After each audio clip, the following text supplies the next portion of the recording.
بہت بڑا universal truth اللہ تعالیٰ نے ریویل کیا ہے سورہ الزخرف آیت نمبر 33 سے 35 میں. وَلَوْلَا أَن يَكُونَ النَّاسُ أُمَّةً وَاحِدَةً، اور اگر یہ ڈر نہ ہوتا کہ سب کے سب ایک امت بن جائیں گے، یعنی سب کے سب یعنی گمراہی کا راستہ اختیار کر لیں گے، ایک ہی گمراہی پہ سب جمع ہو جائیں گے.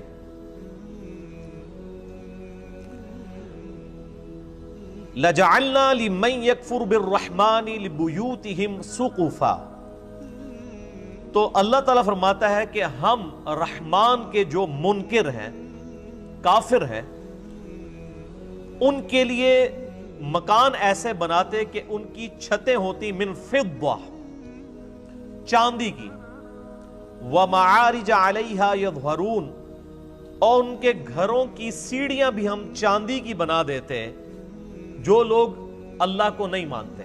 یعنی جو کافر ہیں اللہ تعالیٰ فرما رہے کہ ہم ان کے گھر بھی چاندی کے بنا دیتے، ان کے گھروں کی سیڑھیاں بھی چاندی کی بنا دیتے.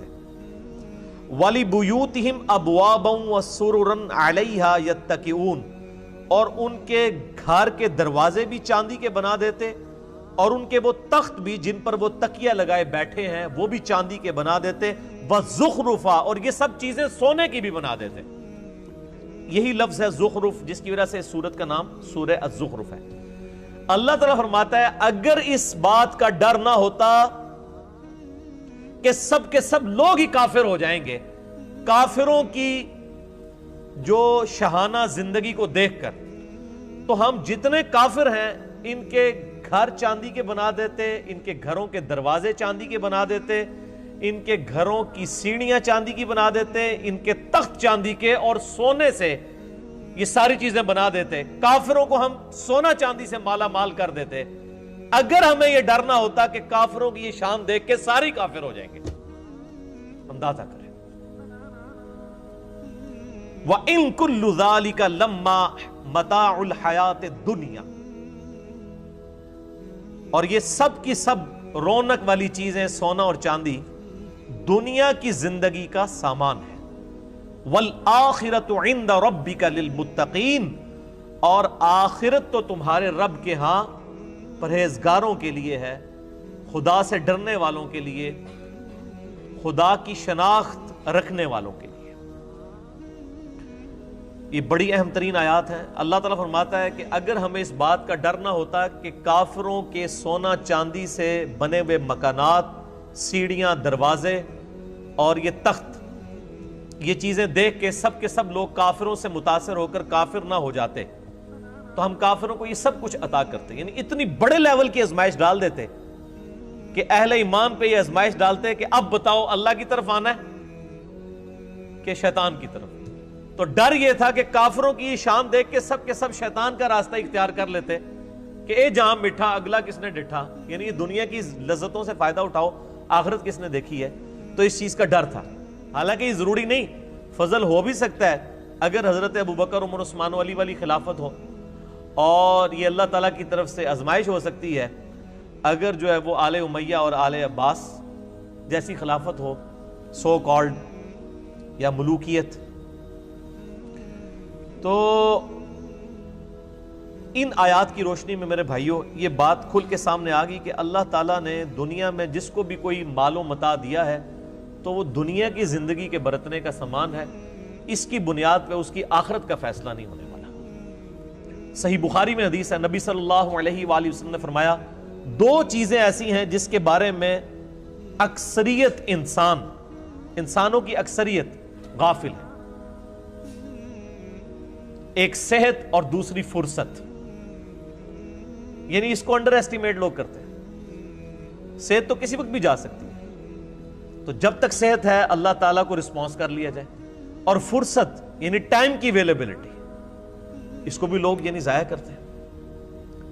پھر صحیح مسلم میں حدیث ہے، آپ صلی اللہ علیہ وآلہ وسلم نے فرمایا کہ دنیا اور آخرت کی مثال اس طرح ہے جیسے کوئی سمندر میں انگلی ڈبوئے، اس کے ساتھ جو پانی لگتا ہے وہ دنیا کی زندگی ہے، اور سمندر انفینٹ انلمیٹڈ آخرت کی زندگی ہے. یہ حدیث بھی آپ کو اس چیپٹر میں مل جائے گی. ایک اور حدیث ہے صحیح مسلم کی کہ آپ صلی اللہ علیہ وآلہ وسلم ایک دفعہ صحابہ کرام علیہم رضوان کو لے کر مدینہ شریف سے باہر نکلے، ایک گندگی کے ڈھیر کے پاس کھڑے ہوئے جہاں پہ ایک گلی سڑی بکری تھی، بکری کا بچہ مرا پڑا ہوا تھا۔ آپ صلی اللہ علیہ وآلہ وسلم نے فرمایا تم میں سے کوئی شخص 1 درہم کے بدلے سے خرید لے گا؟ صحابہ نے کہا یا رسول اللہ کبھی نہیں ہم خریدیں گے۔ تو آپ نے فرمایا اللہ تعالیٰ کے نزدیک پوری دنیا اور جو کچھ اس کے اندر ہے اس کی اہمیت اس گلی سڑی بکری جتنی بھی نہیں ہے، جسے تم 1 درہم میں خریدنا پسند نہیں کرو گے۔ اللہ تعالیٰ یعنی تم اسے پسند نہیں کر رہے، اللہ کے نزدیک دنیا اس سے بھی زیادہ حقیر ہے جس کے اوپر لوگ مرتے ہیں۔ پھر آپ صلی اللہ علیہ وآلہ وسلم نے فرمایا، صحیح مسلم میں یہ حدیث ہے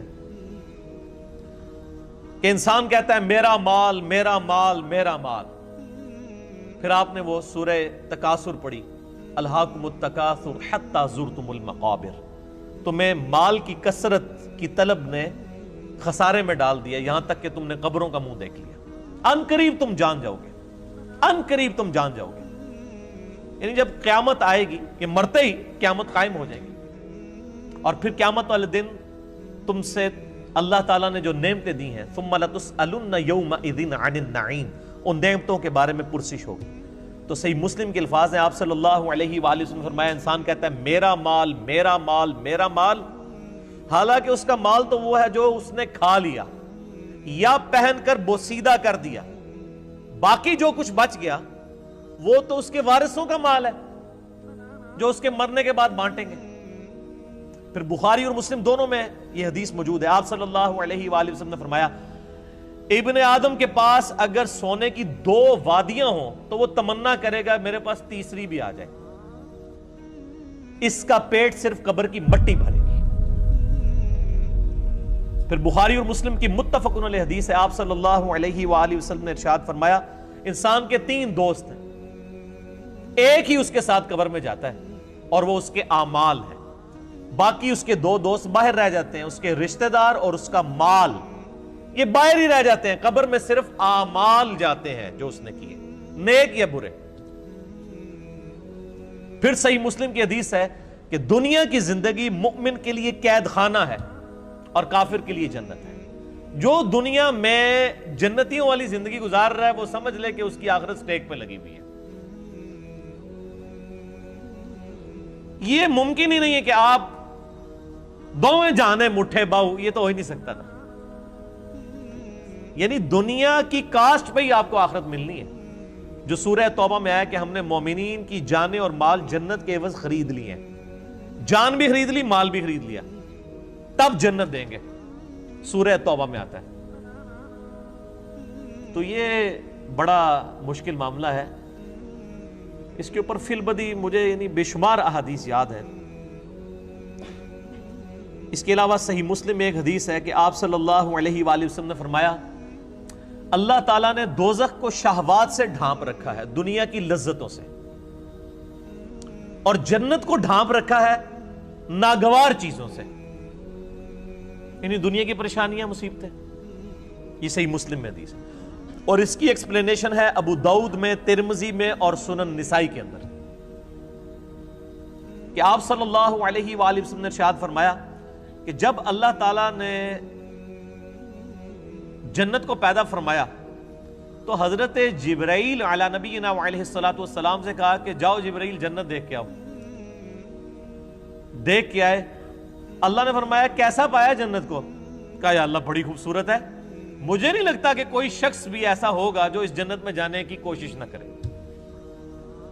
وہ تو تن من دھن لٹا دے گا۔ اللہ نے فرمایا اچھا ایڈا ہی سوکھ ہے، اے بریکٹ